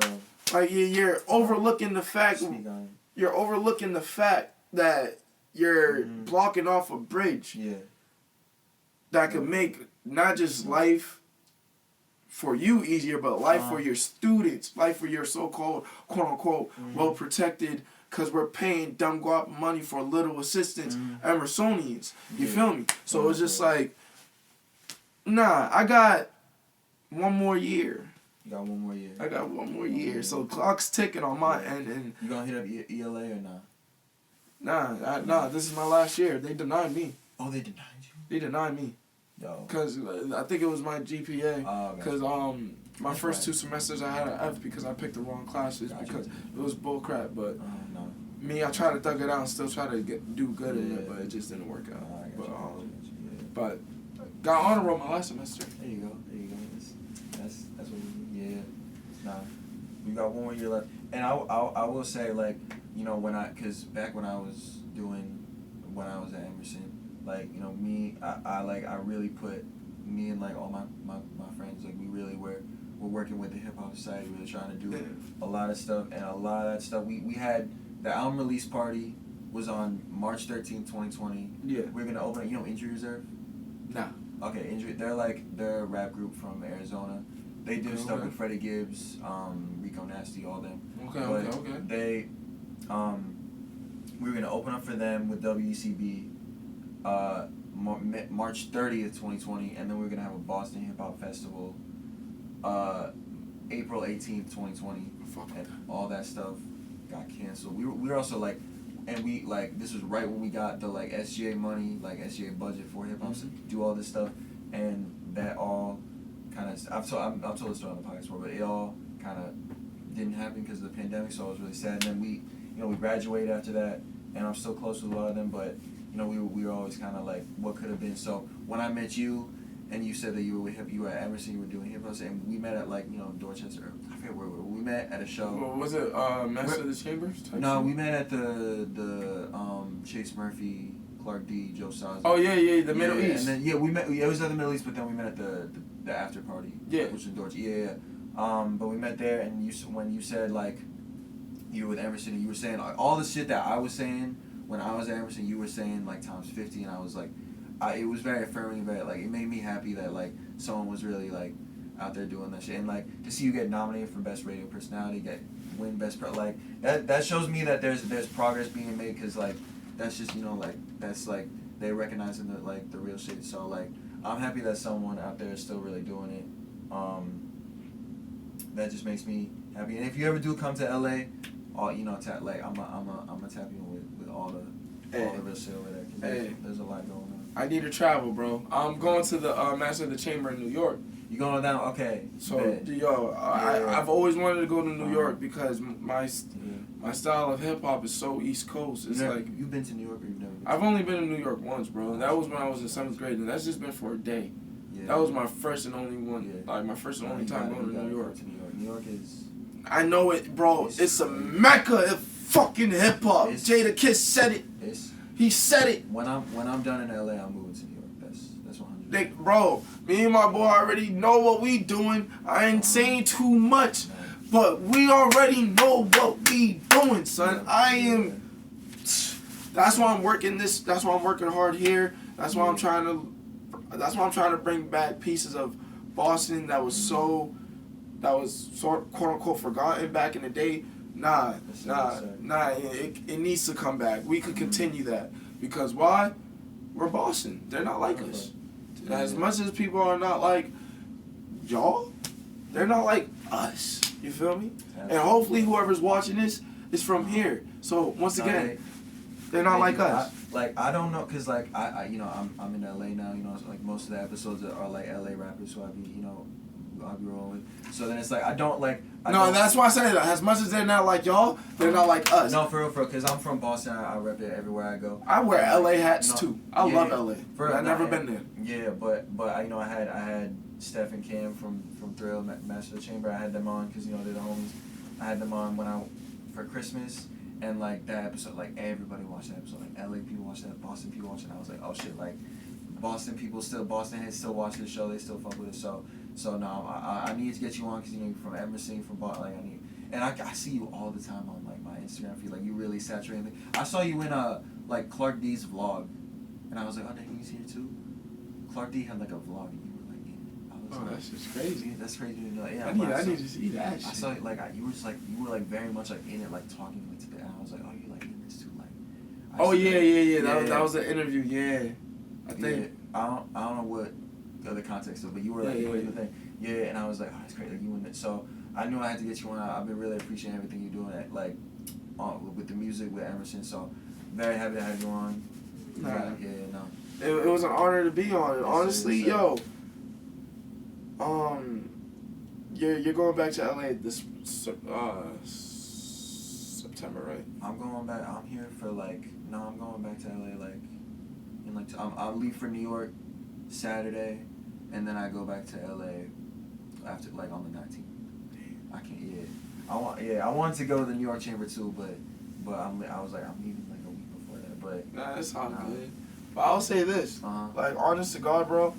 As much as you're in LA, bro, we can still you can still help me coordinate some things. If there's some artists that you want to help get a little buzz for in a different area, we could definitely talk. Absolutely, and if you want artists that you think, because it's always trippy. I went to the Young and Hungry Chamber a few weeks ago. That was the first chamber I went to, and I was blown away by everything going on. But shout out Josiel. No, for shout out Josiel. And shout out Data Don. Shout out to them. But I told Steph, I was like, it's really crazy. I didn't know. I heard of Josiel, but I didn't know I wasn't hip to the artist because I'm in LA now, so I'm not hip to the music scene out here. So if you ever have artists that you fuck with and you want me to tap in with them, because we're doing a lot of let me know Hey, you already know one of them because he was in the class with your sister. Nah. You gotta interview Taz. Gotta interview Taz. We'll make that happen. We'll make that. Cause happen. Taz, you getting your buzz, bro. You get it. You get when you get your shit ready, bro. Oh yeah. Next time I'm back, we gonna get a lot. Oh of man. Yeah, no. Next time back, I wanna get a lot of people on next time I'm back. But nah, I had to get you on. Mad Emerson kids are gonna watch this, so they're shout out to y'all. They're gonna be hyped. They're gonna be hyped for real. Shout out to y'all if y'all ain't on that fuck shit. Fuck Jay Bernhardt. Fuck Jay Bernhardt. Fuck Jay Bernhardt. I know as much as it is fuck Kyrie, fuck Jay Bernhardt, bro. We just did me and Addie. So Addie, the rapper I met, she also went to Emerson. She's from Brockton, but he also went to Emerson. Yeah, fuck with Brockton. Fuck with the 508. Yeah. But me and Addie, we did the album release show and like a bunch of Emerson, like, cause the more Emerson alumni live in LA than they do in Boston. So yeah, I believe it. A bunch of Emerson people we knew from Emerson pulled up to the album release show and they're like, damn, you really did it, like you really got some shit going. So it's always like it's always blessings, always love from there. So Bishop Toussaint, shout out for coming on the show. Bishop Toussaint, you know what I'm saying? We're gonna tap in soon. You feel me? DJ Rap Skills. You feel me? Go listen to the music if you haven't. Bars and Delivery, standing on business. And then your shows are on Instagram, right? Yeah, you see the archive? Okay. Yeah. I still have like Instagram interviews of the people I've talked to. I still got to chop up some of the footage because I've been doing a lot. So trust me. I have an official YouTube page for Live from the Dungeon soon. But until then, stay tuned. But stay tuned with the music. 25 The Life is coming soon, August 2nd. August 2nd. And the Rap City interview coming out soon too, right? Oh, the Rap City interview is already out. Oh, it's out? Oh. Yo, so thank you. Yo, with that being said, if you don't know, right, go to wersplus.org. Okay. Once again, wersplus.org. And you got to spell the plus out. You feel me? No abbreviations. Gotcha. So when you do that, you'll see a lot of stuff that has been done. From the Bands Fest to the Rap City to the Berkeley's hip hop 50th hip hop inauguration of Prince Alexander Charles, Edo G, and the one and only Roxanne Shante, the Queens of Queens from Queensbridge. So there's a lot of stuff on that, and also check out wers.org for other stuff because I have other interviews on there too, like Bands Fest recap and all that. So yeah, man, check that out. Awesome shit. And it was an honor, Easy. Thank you. For well, Easy, DJ Rap Skills. Bishop Toussaint. This shit ain't fake at all, bro. This is as real as it gets. Yo. Shout out Jimmy K Feds and the Squeak Squad. Shout out Hoolies, the hooligans through when you see me. You feel me? Palestine always. Free Palestine. Fuck Jay Bernhardt. Fuck Jay Bernhardt.